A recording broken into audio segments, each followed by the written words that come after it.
Assalamualaikum warahmatullahi wabarakatuh. Alhamdulillahirabbil alamin.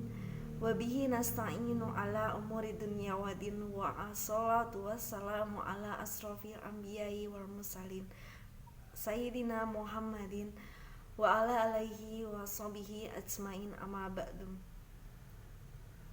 Pertama-tama, mari kita panjatkan puji serta syukur kita kehadirat Allah Subhanahu wa Ta'ala. Dialah Tuhan yang Maha Pengasih lagi Maha Penyayang. Dialah Tuhan yang tak pilih kasih dan tak pandang sayang. Dialah Tuhan yang telah memberikan nikmat yang tak terhitung dan tak terbilang. Dan dengan nikmatnya kita masih bisa merasakan senang, walaupun tak bisa bertatap muka dan tak beradu pandang sholawat beriring salam. Semoga tetap tercurah limpahkan kepada putra gurun pasir yang pada hari subuh sendiri dia lahir ketika itu.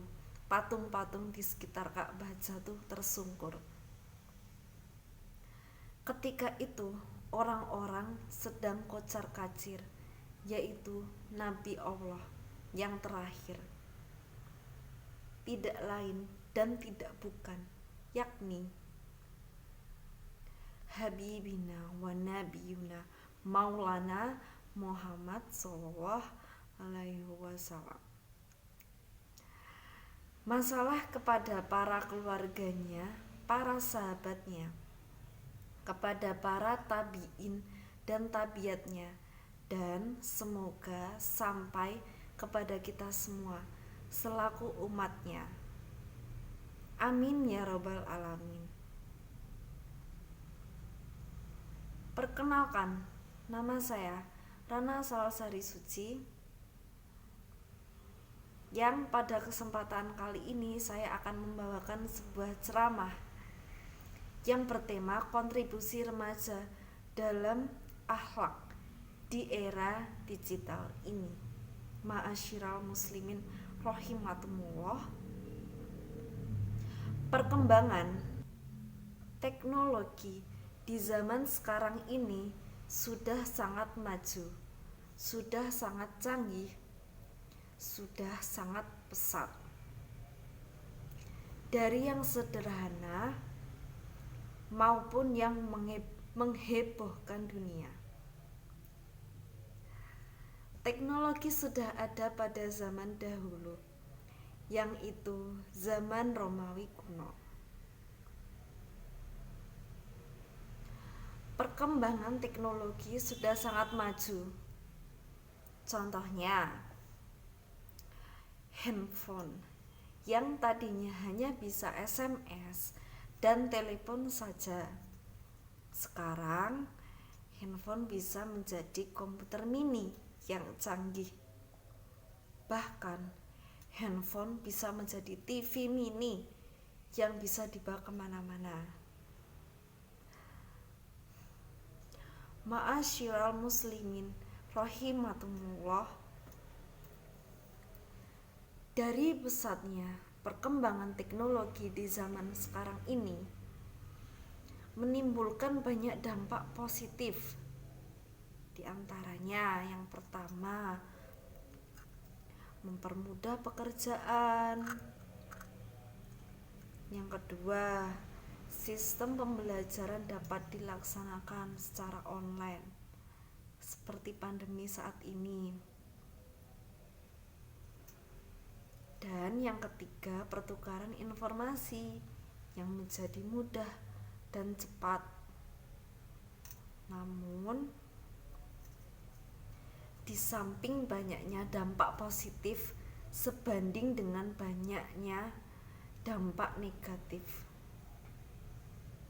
Di antaranya, yang pertama, kecanduan gadget. Yang kedua, masuknya budaya luar. Yang ketiga, kurangnya orang-orang bersosialisasi, dan yang paling penting dapat merusak akhlak dan moralitas bangsa.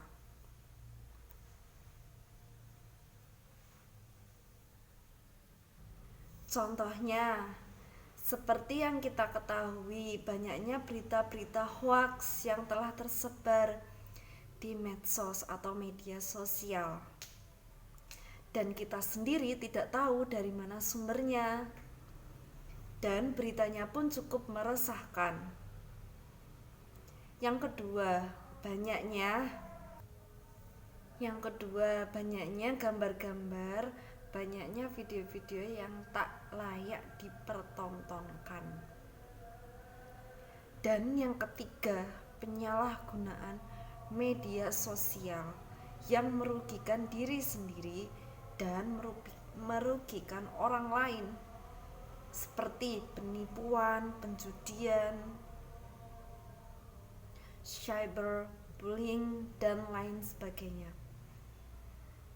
Na'udzubillahi min zalik.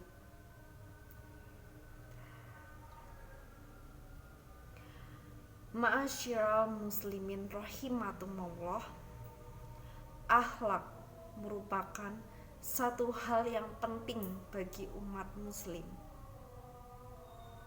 Mungkin beberapa orang memiliki persepsi bahwa muslim yang baik itu ialah muslim yang melaksanakan sholat 5 waktu, seperti sholat subuh, zuhur, asar, maghrib, dan isya, yang melaksanakan sahur dan menunaikan zakat. Namun sebagian orang melupakan bahwa ada salah satu kriteria menjadi muslim yang baik, yaitu muslim yang mempunyai akhlak mulia. Begitu pentingnya akhlak bagi umat muslim dalam membentengi kaidahnya, dalam membentengi akidahnya dari hal-hal yang tidak diridhoi oleh Allah Subhanahu wa ta'ala, seperti yang dijelaskan oleh Rasulullah Sallallahu alaihi wasallam. Qala Rasulullah Sallallahu alaihi wasallam, inna min ahibikum illa iya wa arabikum mini majlisan yaumal qiyamati ahsanukum aflaq rawahu, yang artinya sesungguhnya di antara orang-orang yang paling aku cintai dan yang paling dekat tempat duduknya denganku di hari kiamat nanti, yaitu orang-orang yang paling baik akhlaknya.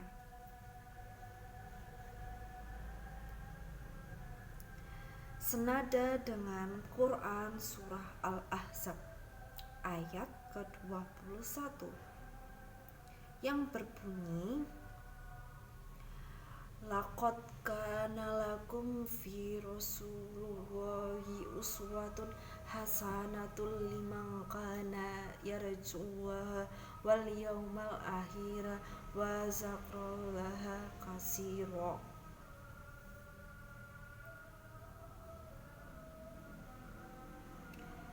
Yang artinya sesungguhnya telah ada pada diri Rasulullah itu suri tauladan yang baik bagimu, yaitu bagi orang-orang yang mengharapkan rahmat Allah dan kedatangan hari kiamat, dan orang itu banyak menyebut Allah. Hadirin rahimakumullah, Lantas, bagaimana cara kita agar bisa menjaga akhlak kita di era digital ini? Caranya ialah kita harus berpegang teguh terhadap nilai-nilai yang positif, nilai-nilai yang dianjurkan Islam untuk membendung diri dari dampak negatif yang diakibatkan oleh perkembangan di zaman ini.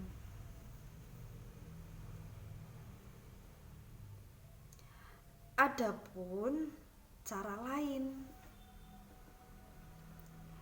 di antaranya yang pertama, menjauhi forum-forum yang penuh dengan kesia-siaan seperti menghabiskan waktu,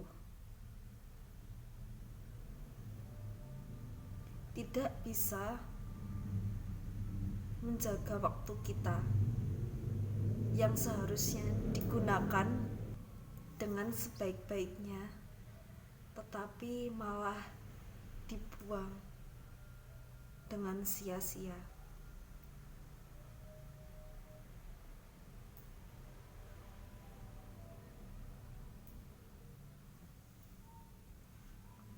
Yang kedua, memiliki cita-cita tinggi yang positif atau semangat tinggi. Yang ketiga, melakukan kegiatan-kegiatan yang positif. Ma'asyiral muslimin rahimakumullah.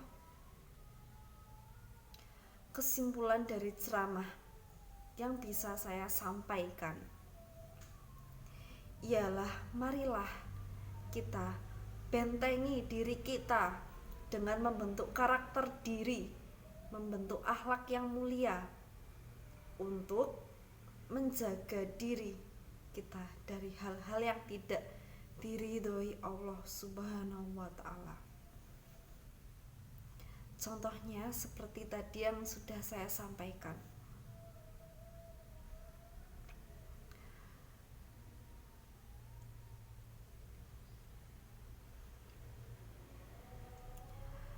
Seperti jangan membuang-buang waktu, dan juga jangan menjadikan diri kita berakhlak yang buruk atau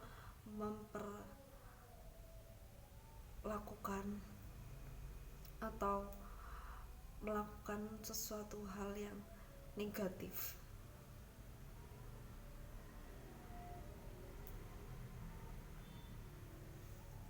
Oke, seperti itu. Sekian ceramah yang bisa saya sampaikan. Mohon maaf bila banyak kesalahan, karena kesalahan datang dari diri saya pribadi dan kebenaran datang dari Allah Subhanahu wa ta'ala. Ditutup dengan pantun. Bukan lebah, bukan sigung, mungkin rubah, bukan luntung. Jangan marah, jangan tersinggung. Ini ceramah bukan manggung. Wallahu alam. Ihdinas syiratal mustaqim wa akhiran unsur maqalah wala tanzur man qala. Wassalamualaikum warahmatullahi wabarakatuh. Semoga ceramah yang sudah saya sampaikan bisa diterima dan dapat diterapkan oleh umat muslim di seluruh dunia. Terima kasih. Sekian tugas saya, ilmu dakwah. Maaf jika ada kesalahan. Wassalamualaikum warahmatullahi wabarakatuh.